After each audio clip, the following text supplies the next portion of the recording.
Lewis Hamilton returning to Mercedes isn't just some quiet driver market move. It feels like a statement, a receipt, proof, almost, of the Ferrari sabotage rumors that have been circling for months. Hamilton has signed a multi-million-dollar contract with Mercedes, the so-called revenge deal, literally hours after the Azerbaijan Grand Prix. That timing isn't coincidence. It screams betrayal. This wasn't a polite exit or a carefully planned transfer. This was a man walking out of Maranello, slamming the door, and running back to the only place he truly trusts. So what actually happened in Baku? The whispers now have names attached. Sources claim Hamilton's race was actively undermined. Strategy calls, setup tweaks, even subtle mechanical inconsistencies all favoring Charles Leclerc. The key move? A forced two-stop strategy on a track where everyone knew the one stop was king. Two stops in Baku mean chaos. You fall into traffic, your tires cook, and your race dies. Meanwhile, Leclerc, on the optimal one stop, sails away into clean air. Hamilton stuck scrapping in the midfield, fighting the car and the strategy, watching the championship leader cruise ahead. That's not a bad call, that's control. It looked like strategic marginalization, a reminder of who the chosen one is inside Ferrari. And Hamilton knew it. You could see it in his body language. No smiles, no cool-down lap chat.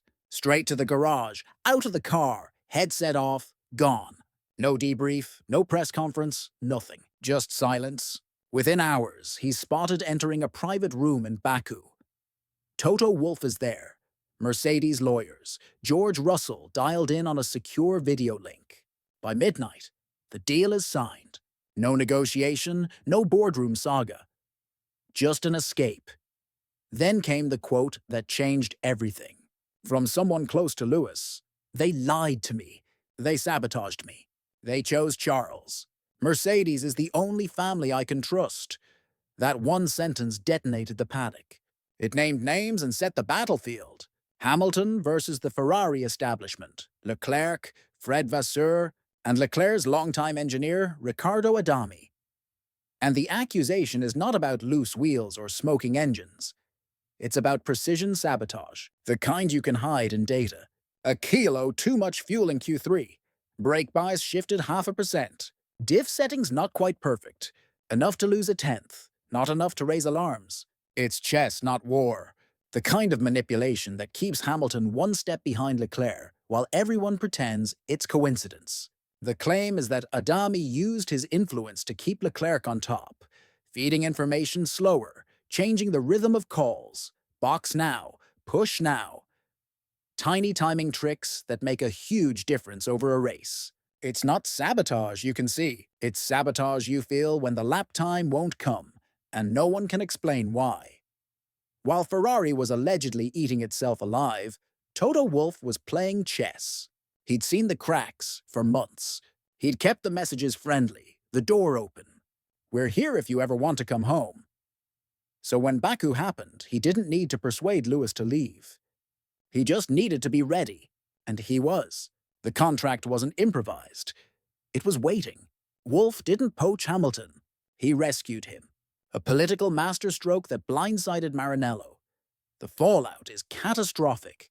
Ferrari's image, its credibility, its myth, all taking fire.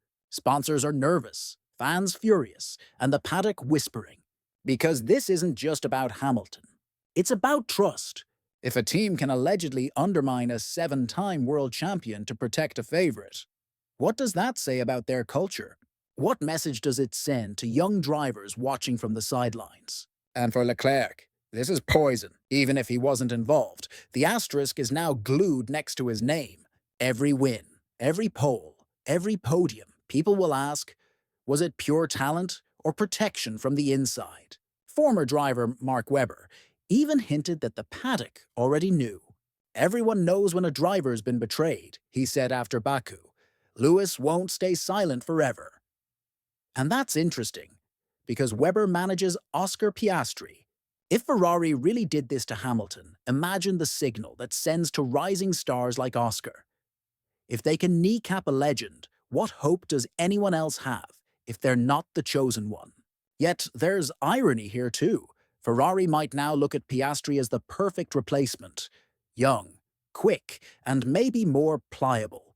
A talented driver who could fill the seat Hamilton just vacated, but under clearer hierarchy. Ruthless, but that's how Formula One politics works. Looking ahead to 2026, the implications are enormous. New regulations, new engines, and Hamilton back in silver. He reunites with Mercedes under a rule set that could flip the grid upside down. Hamilton and Russell, a powerhouse pairing. Wolff's rebuilt the trust, and you can bet Hamilton's motivation is nuclear. This is the revenge tour. The mission: prove Ferrari made the biggest mistake in modern F1 history. The comeback writes itself. Betrayed champion returns to conquer the ones who turned on him. Meanwhile, Ferrari are left bleeding confidence. Inside Maranello, every meeting, every decision, every strategy call will now be shadowed by suspicion. Engineers will second-guess instructions. Management will panic over leaks. The culture of fear will grow faster than lap time. Once your team is accused of betraying one of the greatest drivers ever, you don't just lose a driver. You lose belief. And belief is everything in Formula One. That's why Hamilton's move back to Mercedes isn't just business. It's an act of retribution, a personal strike against a system that forgot who it was dealing with. Ferrari's leadership now face questions about fairness, integrity, and competence. And Wolff? He just executed one of the most ruthless political plays we've ever seen in this sport. So when people tell you Hamilton's return to Mercedes was just about money, remember Baku. Remember the two-stop trap, the whispers in the garage, the midnight meeting. This wasn't a transfer. It was a rebellion, a response to betrayal written in ink and sealed with a handshake under the neon lights of the paddock, and that leaves one haunting question hanging over all of Formula One. If a global icon, a seven-time world champion, can allegedly be undermined by his own team for political reasons, what hope does any rising star have if they're not the chosen one?